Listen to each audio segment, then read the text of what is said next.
A woman's body does not respond the way most men assume it does. It does not operate like a switch that turns on the moment there is physical contact or permission. Instead, it functions more like a system that requires alignment between the mind, emotions, and physical state. If that alignment is missing, the body may still participate, but it does not fully open. And this is where the misunderstanding begins. Because from the outside, everything may appear normal, but internally, there can be hesitation, tension, or emotional distance that goes completely unnoticed. Emotional safety is the foundation of that alignment. Without it, the body instinctively holds back, even if the person consciously chooses to move forward. Safety here does not just mean the absence of danger. It means feeling seen, respected, and understood in a way that allows the nervous system to relax. When that happens, the body naturally becomes more responsive, more sensitive, and more receptive. This is not something that can be forced or accelerated. It develops through the way a man shows up before anything physical even begins. Tone of voice, patience, eye contact, attentiveness. These are not small details. They are signals that the brain interprets to decide whether it is safe to open or necessary to stay guarded. If those signals are inconsistent, rushed, or self-focused, the body may comply, but it will not fully engage. And over time, repeated experiences like this create a pattern where intimacy feels less fulfilling, even if both people cannot clearly explain why. What makes this more complex is that many women themselves struggle to articulate this difference. They may not say that they felt partially closed or emotionally disconnected. Instead, it shows up subtly in reduced enthusiasm, less responsiveness, or a gradual decline in desire. From the outside, it may look like a loss of interest, but in reality, it is often the result of repeated moments where emotional safety was not fully established. When a woman does feel safe, the shift is unmistakable. Her body relaxes, her responses become more natural, and there is a sense of ease that cannot be faked. There is no need to overthink or manage the moment. Everything flows more freely because the internal resistance is gone. This is the state where intimacy becomes deeper, not because of what is being done, but because of how it is being experienced. Understanding this changes everything. It shifts the focus away from trying to impress or perform and toward creating an environment where openness can happen naturally. It requires awareness, patience, and a genuine interest in her experience, not just the outcome. And when that shift happens, intimacy stops being something that is simply done and becomes something that is genuinely shared. Presence is one of those things people assume they understand, but very few actually practice, especially in intimate moments. Most men believe that being physically there is enough, that showing up, initiating, and participating automatically means they are present.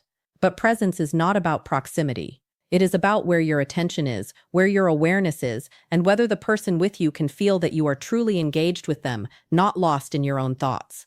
In those moments, many men are not as present as they think. Their focus is split. Part of them is thinking about performance, about lasting long enough, about whether they are doing things right, or about how they are being perceived. That internal noise pulls attention away from the one place it needs to be on her. And even if nothing is said, that absence is felt. A woman can sense when a man is with her physically, but not fully there mentally or emotionally. It creates a subtle disconnect that changes the entire experience. Presence in its real form is quiet but powerful. It shows up in how you pay attention to her breathing, her movements, the small shifts in her body that communicate comfort or tension. It's the difference between reacting automatically and responding intentionally. When a man is truly present, he is not rushing, not forcing momentum, not trying to control the outcome. He is tuned in. He adjusts naturally because he is actually noticing what is happening, not just going through a mental script. What makes presence so impactful is that it directly affects how safe she feels. When your attention is steady and focused, it signals that you are aware, that you are engaged, that you are not disconnected or distracted. That awareness translates into emotional safety, and emotional safety allows her body to relax. Without that, even if everything else is technically correct, something still feels off. The experience becomes mechanical instead of connected. There is also a deeper layer to this. When a man is fully present, it removes pressure from the moment. He is not chasing an outcome or trying to prove anything. That shift changes the energy entirely.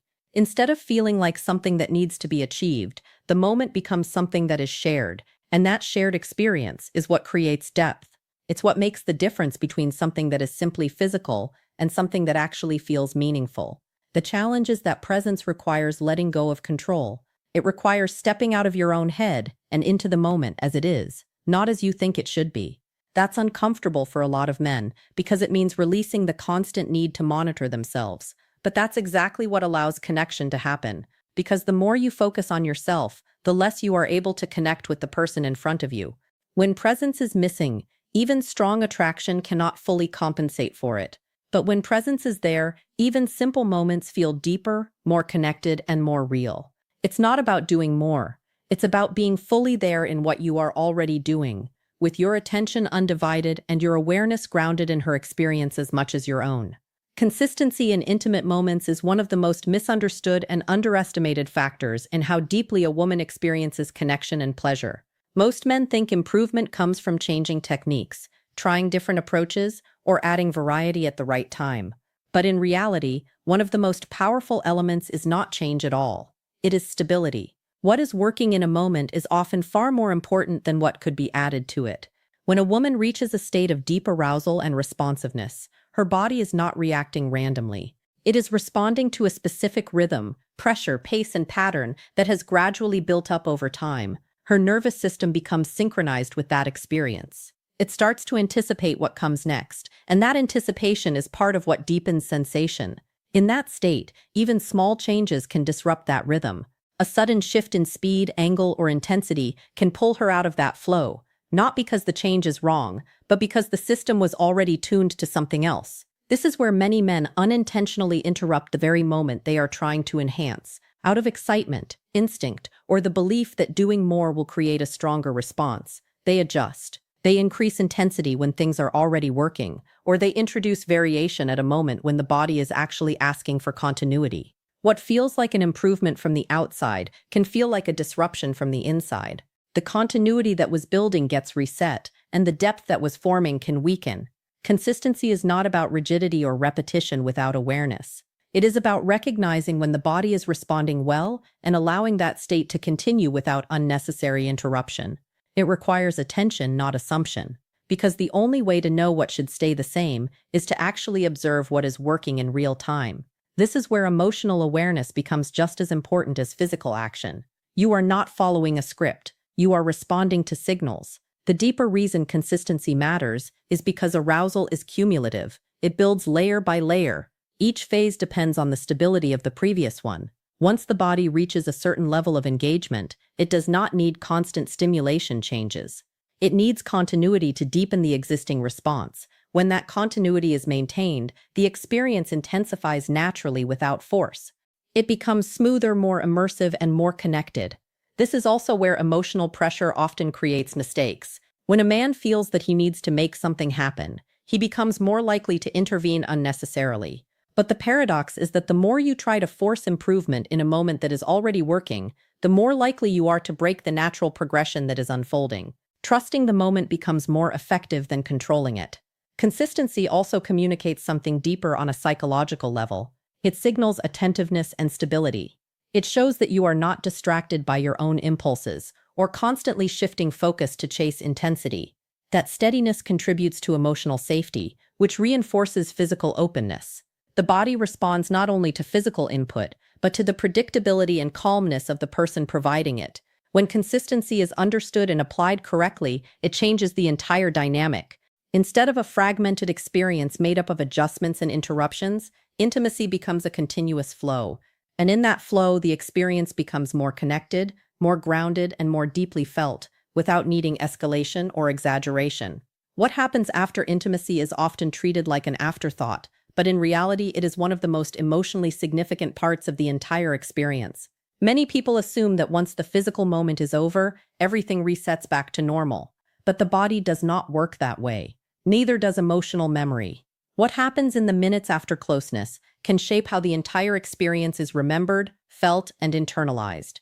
In that post-intimacy state, the body is still under the influence of neurochemical changes. Hormones associated with bonding, safety, and emotional connection remain active. This is not just theory or romantic interpretation. It is a real physiological state where emotional sensitivity is higher and attachment signals are stronger. That means whatever happens during this window carries more weight than it would in ordinary moments. Words feel deeper, silence feels louder, presence feels more meaningful. This is why attention after intimacy matters just as much as attention during it. When a man remains emotionally and physically present, without immediately withdrawing or shifting into distraction, it creates a sense of continuity. It tells the nervous system that what just happened was not isolated or mechanical. It was part of a shared experience that still continues. That continuation builds emotional security in a subtle but powerful way. On the other hand, when there is a sudden shift, when attention disappears, when distance is created, when the emotional tone changes too quickly, the nervous system interprets that contrast. It may not be conscious, but it is recorded. The body notices when closeness is followed by detachment too abruptly. Over time, that pattern can reduce openness, even if everything else in the relationship feels stable. Not because of one moment, but because of repetition. Presence after intimacy does not require effort or performance. In fact, it is the absence of performance that makes it powerful. It is about staying grounded, calm, and emotionally available without trying to move on too quickly. Even simple things like staying close, maintaining a relaxed atmosphere, or not rushing into external distractions create a sense of emotional completion rather than abrupt ending. This period is also where emotional interpretation happens. A woman is not only processing the physical experience, but also how she was treated during and after it. Her nervous system is asking subtle questions. Was I valued? Was I respected? Was I emotionally met, or just physically engaged with? The answers to those questions are not given through words alone, but through behavior in those quiet moments afterward. What makes this even more important is that memory is not formed only in peak moments, but in transitions. How something begins and how it ends often determines how it is remembered more than the middle itself. That means the emotional tone after intimacy becomes part of the lasting imprint of the experience. It influences trust, comfort, and future openness in ways that are not immediately visible, but deeply felt over time. When presence continues after intimacy, something subtle but important happens. The experience feels complete, instead of fragmented. There is no sense of emotional drop or sudden separation. Instead, there is continuity, calmness, and stability. And that stability becomes the foundation on which deeper connection is built in the future. Emotional safety is not created in a single moment, and it is not something that can be declared or assumed. It is built through repeated experiences where a woman's nervous system learns that she does not need to protect herself in your presence. In intimate moments, this becomes even more important because physical closeness amplifies emotional sensitivity. What might feel like a simple interaction on the surface is actually a deeply processed experience internally. When a woman feels emotionally safe, her body behaves differently. It relaxes more easily. It responds without resistance. There is less internal tension and more natural openness. This is not about compliance or agreement. It is about the absence of defense. The body does not stay guarded when it senses that it is not under emotional threat. An emotional threat is not always dramatic. It can be subtle. It can be uncertainty, inconsistency, lack of attention, or feeling unseen in small but repeated ways. Many men underestimate how quickly the nervous system evaluates safety. It is constantly scanning for cues, tone of voice, patience, attention, consistency, and emotional presence. These cues are not analyzed logically, they are felt, and once the nervous system decides whether it feels safe or not, it begins to regulate how open or closed the body becomes in response. That regulation is not fully conscious. It happens beneath awareness. Emotional safety also determines depth of experience. When safety is present, the mind does not need to divide attention between pleasure and protection. That division is what often creates partial experiences, where physically something is happening, but emotionally there is still a layer of caution. When that caution is absent, the experience becomes fuller, more immersive, and more connected. Not because anything external has changed, but because internal resistance has dropped. One of the most important aspects of emotional safety is consistency over time. A single moment of care is not enough to establish trust in the nervous system. It looks for patterns. It observes whether your behavior is stable or unpredictable, whether your attention is reliable or conditional, whether your presence is steady or dependent on mood and situation. Over time, those patterns either create relaxation or maintain guardedness. Another overlooked factor is how emotional safety is affected by intention. A woman can often sense whether she is being treated as a whole person or as a temporary experience. When she feels reduced to a moment or a function, even subtly, her nervous system adjusts. When she feels seen as a complete person, not just in physical terms, but emotional and relational terms. Her ability to relax increases significantly. That shift is not about words, it is about how consistently she feels acknowledged beyond the physical interaction. Emotional safety is also deeply tied to how pressure is managed. Pressure to respond, pressure to perform, pressure to maintain momentum, all of these create internal tension. Even if unspoken, they influence how freely the body can respond. When pressure is replaced with patience, the system begins to shift. The body does not need to anticipate or defend. It can simply experience. Ultimately, emotional safety is the foundation that allows everything else to become more natural. Without it, even positive experiences can feel partially restricted. With it, the same experiences feel deeper, more open, and more connected, without needing anything to be forced or exaggerated. Pace is one of the most underestimated elements in intimacy, yet it often determines whether the experience feels connected or fragmented. Many men focus on intensity, assuming that stronger or faster means better.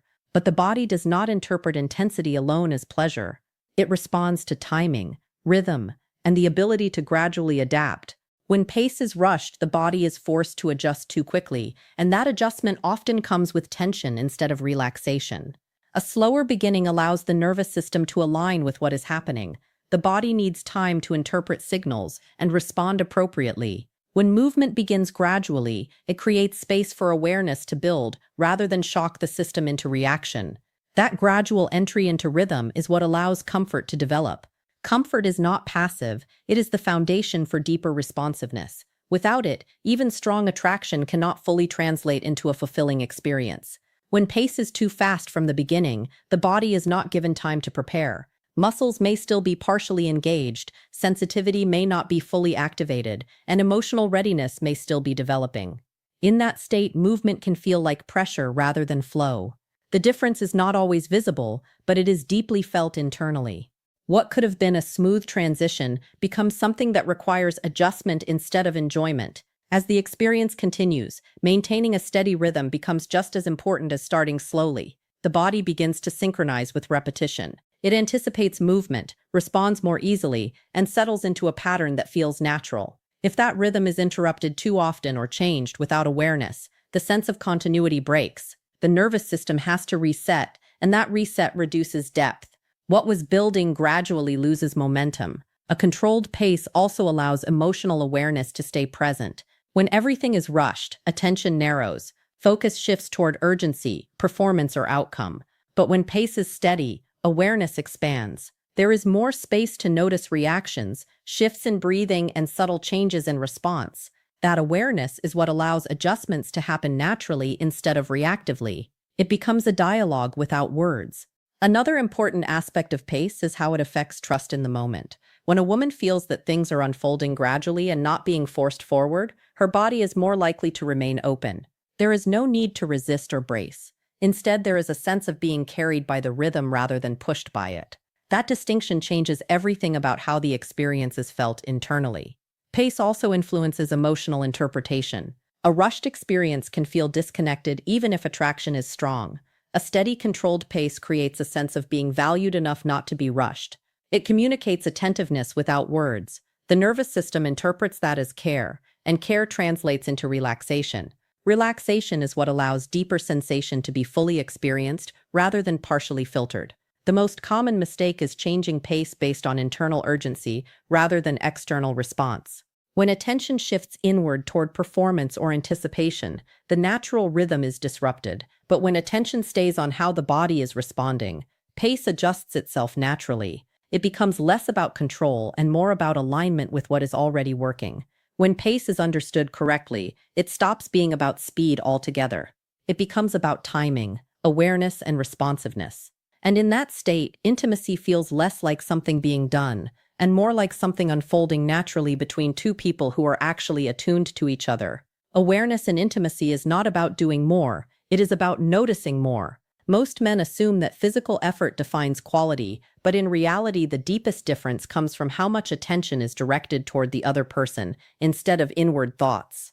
When awareness is low, actions become mechanical. When awareness is high, even simple actions become meaningful because they are guided by real-time understanding rather than assumption. Many people enter intimate moments with a focus on themselves without realizing it.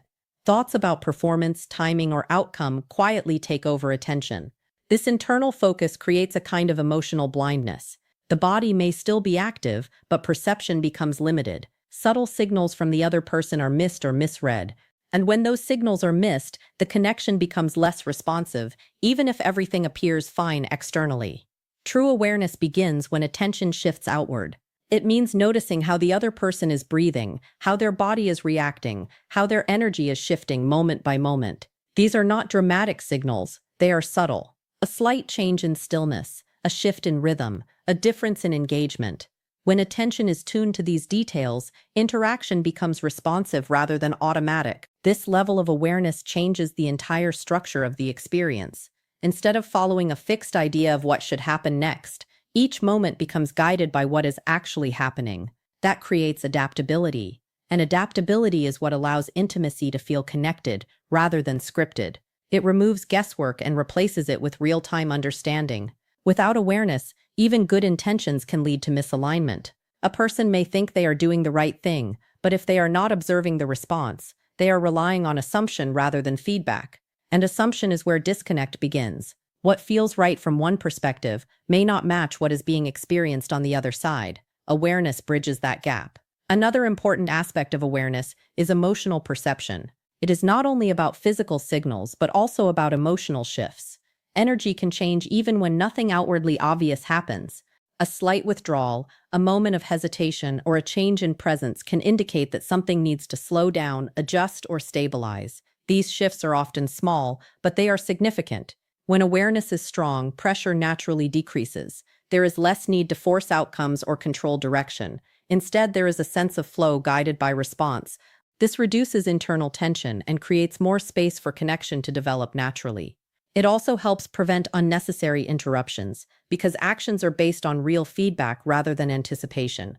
Awareness also strengthens trust over time. When a person consistently responds to subtle cues, it communicates that they are attentive and present. That attentiveness builds emotional security, and emotional security allows deeper openness. The body and mind both relax more easily when they feel understood without needing to explain everything explicitly. Ultimately, awareness transforms intimacy from something that is performed into something that is experienced together in real time.